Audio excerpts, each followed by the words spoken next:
Uncle Trev's Teeth by Jack Lasenby. My mother was furious when she found out I hadn't been cleaning my teeth. She tipped a teaspoon of salt into my hand and sent me off to the washhouse.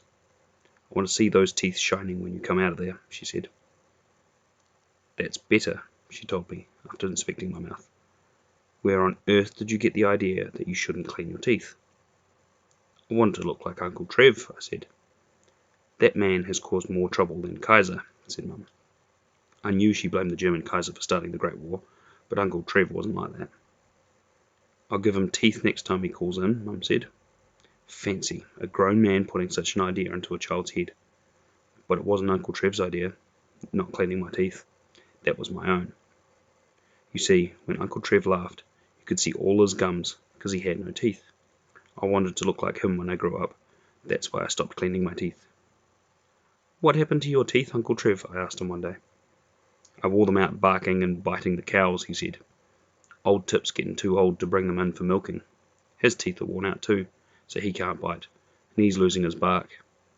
I'd get a young dog, but it'd break old Tip's heart, so I have to chase the cows up to the shed myself. Only it's gone and worn out my teeth, barking and biting them." "It's not just the cows," said Uncle Trev. "Old Toot, he's getting so old he's the slowest horse this side of the Kaimais. When I'm riding him, I have to give him a bite now and then just to keep him awake. Biting old Toots helped wear out my teeth as well." "I used to have strong teeth," Uncle Trev said. "Strong teeth are an asset on a farm. I used to bend wire with my teeth, pull staples out of a fence post, rip sacks open with them. I could bite through a rope as thick as your arm. When I was cleaning out the drains, I used to bite the heads off the eels I found. After I put the corrugated iron roof on the barn, I bit the edge straight. My teeth were that strong." When I told my mother, she just sniffed and said, "Your uncle never had good teeth because he didn't look after them when he was a boy.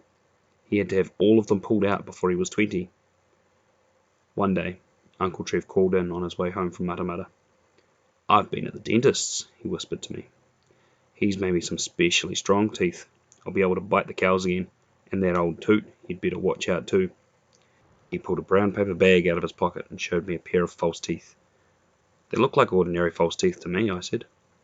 "Looks are deceiving," said Uncle Trev. "You could run over these with a wagon." Unfortunately, that's just what he did when he took out his new teeth while he was eating his lunch, left them on the grass where he'd been sitting against a wheel, and ran over them. "His teeth aren't strong enough for a farmer," he said. A couple of weeks later, he made a trip into Hamilton. "There's a shop there that sells nothing but false teeth," he told me.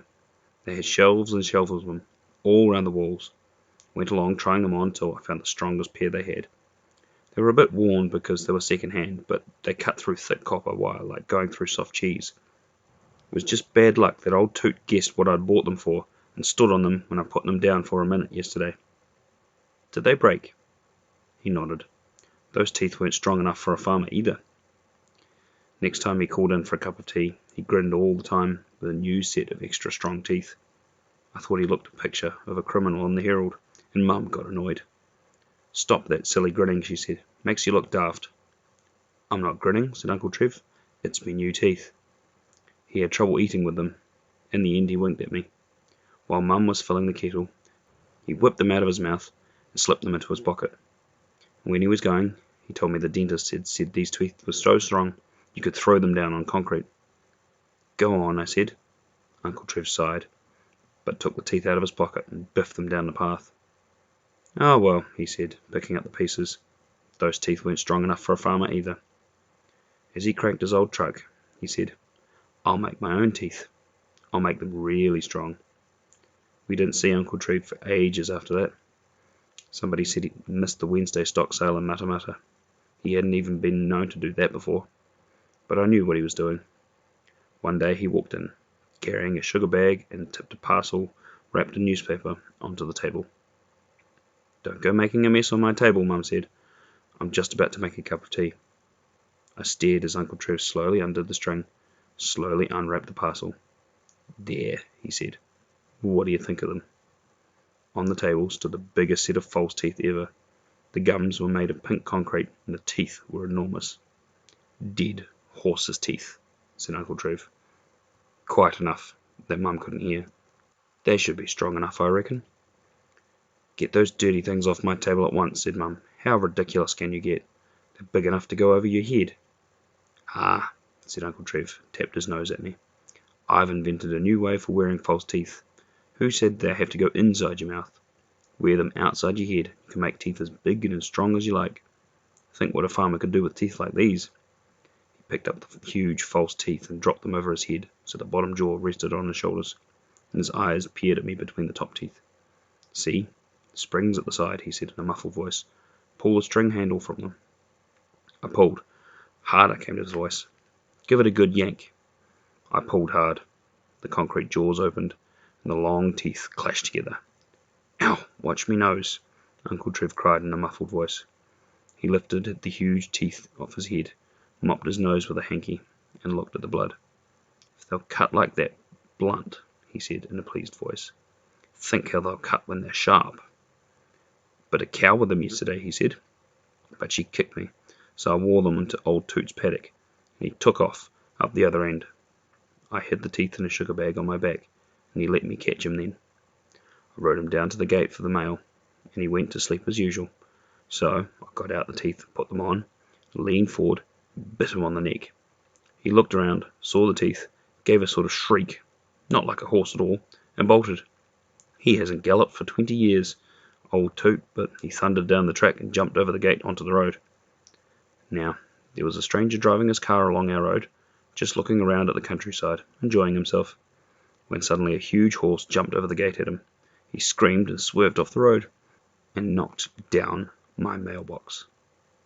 My Herald and the Weekly News got torn by his front wheels. My letters went in the drain, and his back wheels flattened my bread. Didn't even stop and say he was sorry. So I rode up beside him, stuck my head in his window, clashed my teeth at him. He screamed and shot off. I was shouting and clashing my teeth. He was screaming. Old Toot was giving that dreadful shriek. I could still hear the stranger screaming when he was around the corner and halfway back into Waharoa.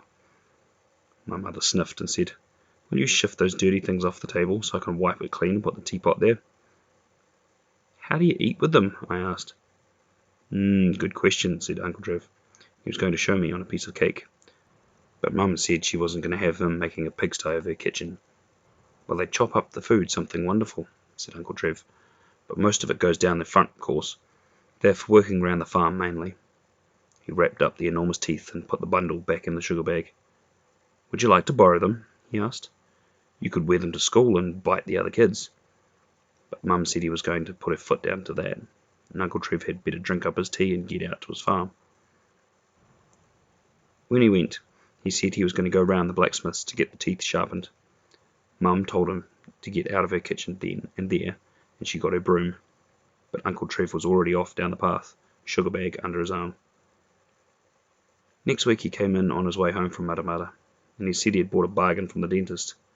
"He reckoned he wasn't going to make me any more teeth because I'd just break them," said Uncle Trev. "So I put on my big ones and bit him. Then a little girl in the waiting room cried and said she wanted big teeth like mine, so she sold me these for 10 bob, just to get rid of me. They're second hand. They've been used a bit, but they're good enough to wear around the farm." He took out some ordinary-looking false teeth out of his pocket, popped them in his mouth. "So can I have your old big ones then?" I asked. "Nah, old Toot's wearing them," said Uncle Trev. "I've taught him to chase the cows up to the cowshed for milking. He's learning to bite, and I'm teaching him how to bark. It's given old Toot a new lease on life. That old dog of mine, that old Tip, he's getting quite jealous, so I'm making some teeth for him too. I'm thinking of making false teeth for all the old animals on the farm." Mum plonked a cup of tea down in front of Uncle Trev. "The idea," she said, "filling a child's head with such a lot of silly nonsense." "Not so silly," said Uncle Trev, and he tapped the side of his nose and winked at me. "Strong teeth are an asset on a farm."